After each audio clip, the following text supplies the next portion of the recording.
മയക്കുമരുന്ന് നോക്കണം നിങ്ങൾക്ക് തോന്നുന്നുണ്ടോ? ഓടാ ഇതൊക്കെ കണ്ടിട്ട് നിനക്കൊക്കെ അവനെ പുച്ഛിക്കാൻ തോന്നുന്നുണ്ടാ? നമ്മളൊക്കെ കുറെ ആൾക്കാരൊക്കെ പുച്ഛിച്ചിരുന്നേച്ചാണ്. പക്ഷെ ഇപ്പൊ അവൻ ഉണ്ടാക്കണ കഴിഞ്ഞാൽ നമ്മ വായിൽ കൈയിട്ടിരിക്കും. പണ്ടോക്ക് സ്ട്രീമർ. ഓക്കെ, നിങ്ങൾക്ക് സ്ട്രീമേഴ്സ് എത്ര വരുമാനം നിങ്ങൾക്ക് അറിയില്ലല്ലേ? അതാണ് വരുമാനം എത്രയെന്ന് അറിയാൻ പാടില്ല ആർക്കും. സ്ട്രീമേഴ്സിന്റെ പുച്ഛം. നിങ്ങൾക്ക് ഞാൻ ഒരു ഉദാഹരണം കാണിച്ചിട്ട്, ഒരു എക്സാമ്പിൾ ഞാൻ കാണിച്ചിട്ട്, ഇത് ഞാൻ കാണിക്കാൻ പറ്റൂല, പക്ഷെ എന്നാലും ഞാൻ കാണിച്ചത്.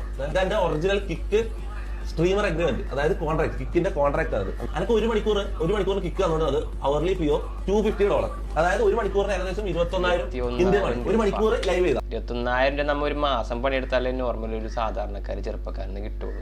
ചെറുപ്പക്കാരെന്നല്ല, എല്ലാവർക്കും അങ്ങനെ തന്നെയാണ്. അപ്പൊ 5 മണിക്കൂർ എത്രയായി? 50,000. മണിക്കൂർ 20,000, 5 മണിക്കൂർ എത്രയാ? 1 ലക്ഷം. 1 ലക്ഷം ഒരു ദിവസം ആവറേജ് ഉണ്ടാക്കുന്നത്, ഏറ്റവും കുറഞ്ഞത്. ആലോചിച്ച് ഇവന്റെ ആ വീഡിയോസ് വൈറലായ സമയത്ത് നമ്മൾ എല്ലാവരും പുച്ഛിച്ചാണ് അവനെ. കാരണം അവൻ അന്ന് കാട്ടിക്കൂട്ടിയത് അങ്ങനത്തെ പോഴത്തരങ്ങളൊക്കെ ആയിരുന്നു. പക്ഷെ അന്നത് പോഴത്തരമായിട്ട് അവന് തോന്നിയില്ല. അവന് വേറെ വരുമാനം കിട്ടിക്കൊണ്ട് ഉദ്ദേശിച്ച് ഇതേപോലെ സ്ട്രീമിംഗ് ആയിട്ട് കാര്യങ്ങളായിട്ടും അതൊന്നും നമുക്ക് അറിയില്ലായിരുന്നു എത്രത്തോളമാണ് അതിന്റെ എമൗണ്ട് ഒന്നും. പല ഉദ്യോഗസ്ഥരും അടിച്ച് താത്താനൊക്കെ നോക്കി, പക്ഷെ പിന്നെ കയറി വന്നു. ഞാൻ 8 മണിക്കൂർ സ്ട്രീം ചെയ്ത ദിവസം ഉണ്ട്, ഒരു ദിവസം.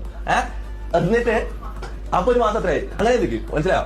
അതായത് ഒരു ദിവസം സ്ട്രീം ചെയ്യുന്ന 1 ലക്ഷം രൂപ സ്ട്രീമിംഗ് പ്ലാറ്റ്ഫോം മാത്രം തരും. പിന്നെ സൂപ്പർ ചാറ്റ്, ഗൂഗിൾ പേ, അങ്ങനെ ആയിട്ട് കുറെ പൈസ അവിടെ വരും. പിന്നെ പ്രൊമോഷൻസ്, അത് ഇത് അങ്ങനെ പറയും, ഇനോഗ്രേഷൻസ്, അത് ഇതായിട്ട് അങ്ങനെ പറയും. അങ്ങനെ വരുന്ന ഞാൻ എന്തിനാടാ മയക്കുമരുന്ന്? അതൊരു പോയിന്റാണ്. ഇത്ര വരുമാനം സ്ട്രീമിങ്ങിലൂടെ കിട്ടുമ്പോൾ പിന്നെ എന്തിനാടാ മയക്കുമരുന്ന് വെച്ചുകൊടുത്തിന് പോകണം? ഒരു കാര്യമില്ല, വെറുതെ ആരെയും പുച്ഛിച്ച് തള്ളേണ്ട കാര്യമില്ല. അതാണ് പറഞ്ഞത്.